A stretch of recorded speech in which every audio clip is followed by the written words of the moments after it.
खूप इझी पण खूप इम्पॉर्टंट असा topic routes of drug administration. वायवामध्ये तर फेवरेट आहेच. शॉर्ट नोट्स, स्मॉल आन्सर्स किंवा कधी एखादा बिग क्वेश्चनसुद्धा विचारला जाऊ शकतो. Write routes of drug administration. आता ह्याचं डेफिनेशन कसं लिहिणार? A route of administration, a route of drug administration in pharmacy or pharmacology is the path by which a drug is taken into body. म्हणजे तो drug कुठल्या वेने आपल्या बॉडीमध्ये दिला जातो. By which path a drug is taken into our body. आता ह्याच्यात important असे दोन क्लासिफिकेशन आहे, एंट्रल आणि पॅरेंट्रल. एंट्रल म्हणजे थ्रू GIT आणि पॅरेंट्रल म्हणजे अदर दॅन GIT. आता एंट्रलमध्ये कुठले आहेत? Oral, sublingual, buccal, oral, sublingual, buccal आणि रेक्टल. तर parenteral other than GI. Other than GIमध्ये काय काय येतं? IV म्हणजे थ्रू सलाईन, इंट्रामस्क्युलर इंजेक्शन देतो, सबक्युटॅनियस इन्सुलिन इंजेक्शन देतो, intradermal.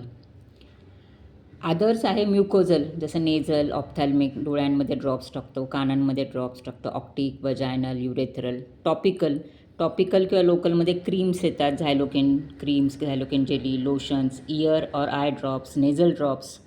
ट्रान्सडर्मलमध्ये nitroglycerin patch, nicotine patch आणि इन्हेलेशनमध्ये आपण नेझल मास्कद्वारे मेडिसिन्स देतो. आता हे ड्रग ऑफ ॲडमिनिस्ट्रेशन कसं ठरवलं जातं? त्याचे काही पॉईंट्स आहेत की बाबा ते मेडिसिन वॉटर सोल्युबल आहे का लिपिड सोल्युबल आहे, त्याचं आयोनायझेशन कसं आहे, त्याला आपल्याला लाँग टर्म वापरायचं आहे का शॉर्ट टर्म वापरायचं आहे, त्याला आपण लोकल वापरणार आहोत का सिस्टमिकची त्याची गरज आहे. त्याचप्रमाणे त्या ड्रगचा डोस ठरवला जातो त्याच्या साईट ऑफ ॲक्शनसाठी.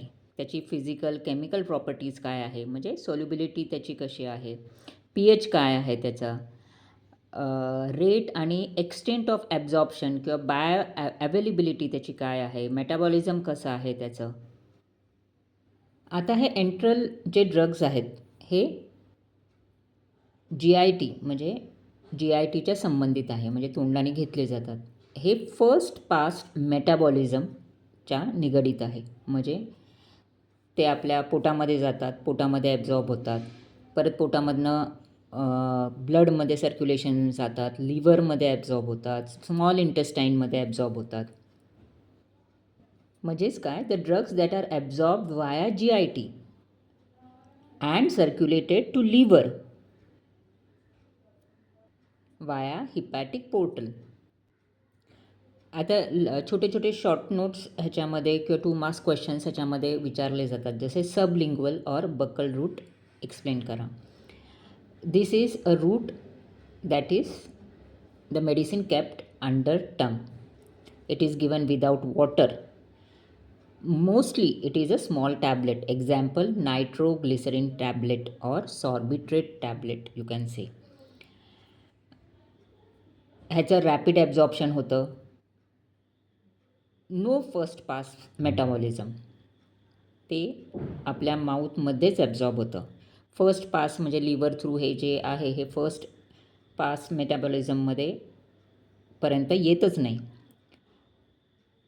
ह्याचे खूप स्मॉल डोसेस असतात आणि कधीकधी हे पेशंटला अनप्लेझंट टेस्ट वाटू शकते.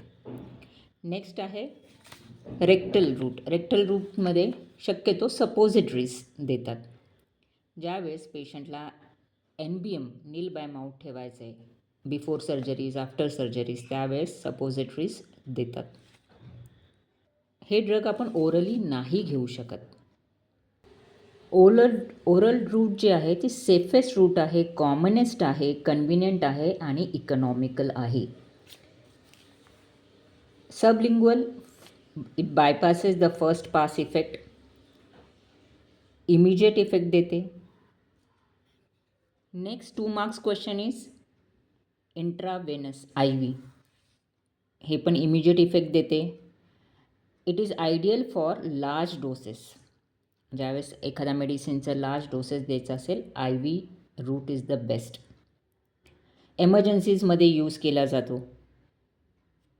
आणि ज्या वेळेस हाय मॉलिक्युलर वेटचा ड्रग असेल किंवा पेप्टाईड ड्रग असेल, I V line is the safest. Then intramuscular I M. It is suitable for drug volume which is very moderate, 1 ml, 2 ml. Even for oily irritant substances आपण IM देऊ शकतो. Subcutaneous SC, example insulin subcutaneous देतात. It is suitable for slow release drug. Inhalation route केव्हा वापरतो, ज्यावेळेस आपण mask लावून, जसं ऑक्सिजन आहे त्या प्रकारे आपण मेडिसिन देतो. ऑक्सिजनसुद्धा एक मेडिसिन आहे. नेब्युलायझेशन थ्रू देतो. तर हे मेडिसिन्स, हे ड्रग्स केव्हा देतात, ज्यावेळेस आपल्याला रॅपिड ॲब्झॉर्प्शन पाहिजे, इमिजिएट इफेक्ट पाहिजे, रेस्पिरेटरी काही प्रॉब्लेम आहे, त्यावेळेस असे मेडिसिन थ्रू इन्हेलेशन देतात. आता टॉपिकल म्हणजे ओव्हर द स्किन. हे केव्हा आहे की ज्यावेळेस आपल्याला लोकल इफेक्ट पाहिजे. It may be use for skin, eyes, vaginal, intradermal, intranasal, आणि हे खूप इझी आहे. सिस्टमिक ॲब्झॉर्प्शन होत नाही. अजून एक इम्पॉर्टंट आहे ट्रान्सडर्मल पॅच. सर्वात पहिले तर हे फर्स्ट पास मेटाबॉलिझम इफेक्टला बायपास करतो. कन्व्हिनियंट आहे, पेनलेस आहे. असे ड्रग्स जे लायफोफिलिक आहेत, अशा ड्रग्सला खूप चांगला रिस्पॉन्स आहे. ह्यांची बायो अवेलेबिलिटी खूप पुअर आहे.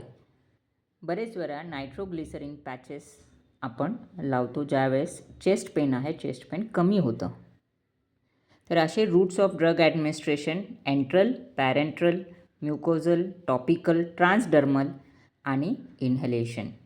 तर ह्याच्यामध्ये बेसिक एक लॉंग क्वेश्चन आला तर explain route of drug administration. प्रत्येक route of drug administration flow chart draw करून एक्सप्लेन करायचे. प्रत्येकाचे ॲडव्हान्टेजेस, डिसॲडव्हान्टेजेस सांगायचे, ज्यामुळे जास्तीत जास्त मार्क्स मिळतील और फुल मार्क्ससुद्धा मिळतील. रूट्स ऑफ ड्रग ॲडमिनिस्ट्रेशन कशावरनं आपण डिसाईड करतो ते पण सांगायचे. वॉटर सोल्युबल आहे, लिपिड सोल्युबल आहे, त्याला शॉर्ट टर्म का लॉंग टर्म वापरायचं आहे, लोकल वापरायचं आहे का सिस्टमिक वापरायचं आहे. थँक्यू.